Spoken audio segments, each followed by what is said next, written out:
This is a story that concerns three hearts, one wicked and two good. The wicked heart belonged to a mean, nasty, vile old witch who lived in a castle in the middle of a forest. Now this witch had a particular hatred. She hated men and she hated young love. No one knew the reason. Some say that she was left at the altar once when she was young, but people talk. Now, the forest around her castle was enchanted. Any young man who came in 100 paces of that castle would be frozen stock still, unable to move, unable to speak. But any young woman who came within 100 paces would be transformed into a beautiful little songbird. Then she'd scoop the bird up, take it back to her castle, and that was the last anyone saw of it. And that's the way it went for a long time. Now, our two good hearts belong to a young man and a young woman. The young woman, who was kind and fair and down to earth, was named Jorinda. The young man, who was tall and strong, hard-working and good-hearted, was named Joringel. Now, it happened that Jorinda and Joringel, one day, wanted to talk things out, but they found little peace in their village, so they decided to take a walk through the forest.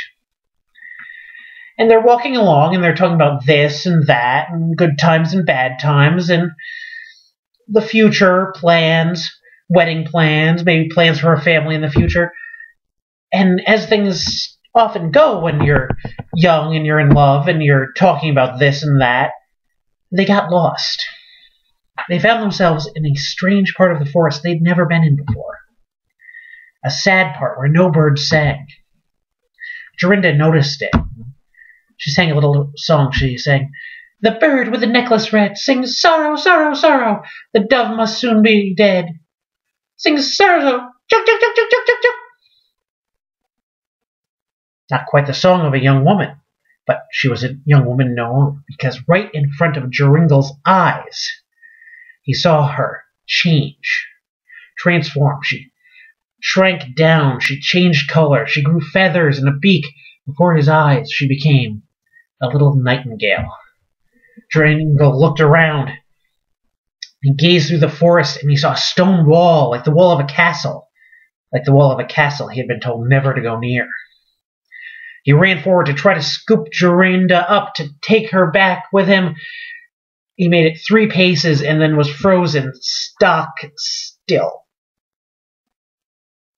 Then out from the forest flew a big old owl. Flew around them once, twice, 3 times. Then that owl descended to the ground and transformed into the evil old witch.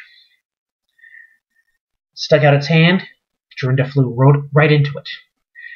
Then she walked through the forest back to her castle, and Joringel stood there, waiting. He didn't know how long. Maybe an hour, maybe 2. But the witch came back. She walked up to him, just muttered a little incantation, and he could move again. He threw himself on the ground at her feet. He said, "Please, please, give my Jorinda back to me. I can't go on without her." Now, the witch just looked at him and shook her head and said, "No, no, no.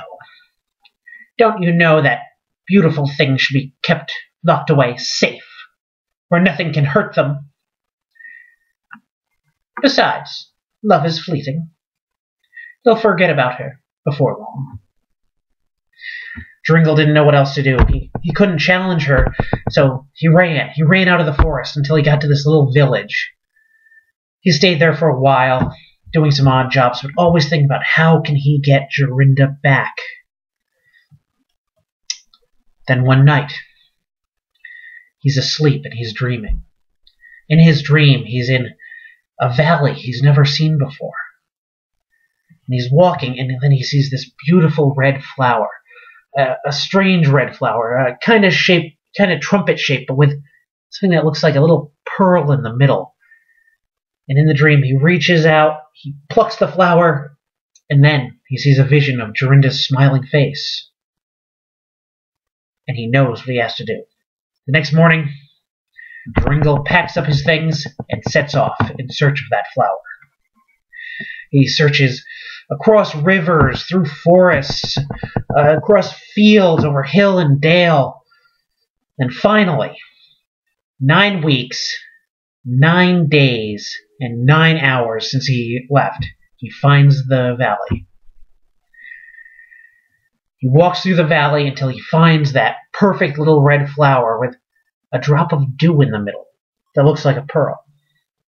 He plucks it, he turns around, and he starts walking, heading straight back towards the forest.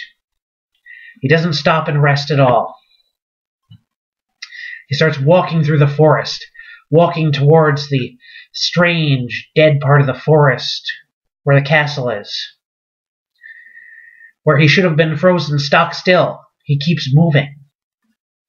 He walks up to the door, which he knows is locked, but it swings open for him. And he walks the halls of that castle, listening for the sound of bird songs, till finally, the last door, he hears the chirping of birds behind it. He opens the door and he goes in. He sees 7,000 cages with 7,000 songbirds. And there, tending to them all, the old witch. She looks at him and she snarls and spits at him, but he doesn't care. There are so many cages. How does he know which one has Jorinda? Then he sees, out of the corner of his eye, the old witch moving towards one specific cage and taking it off its hook. He turns towards her, lunges towards her, touches both the witch and the cage with the red flower, and there Jorinda is standing in front of him again. She just says, "I knew you'd come back for me." The witch is angry. She spits at him, snarls at him, hurls curses, tries to put a spell on his head, and it doesn't work. Tries a hex, a curse, nothing works. You see, the red flower has a unique ability. It can negate magic. It can turn magic into unmagic. The witch was now nothing more than a broken, bitter, sad old woman. Joringel took pity on her, just let her wander off. After all, she was harmless now. And then Jorinda and Joringel went and touched every one of those cages with the red flower, turning every one of those birds back into a lovely young woman. And it was quite a sight to see at the end. 6,999 lovely young women. Joringel didn't notice a single one of them, though. You see, he had his Jorinda. And Jorinda had him.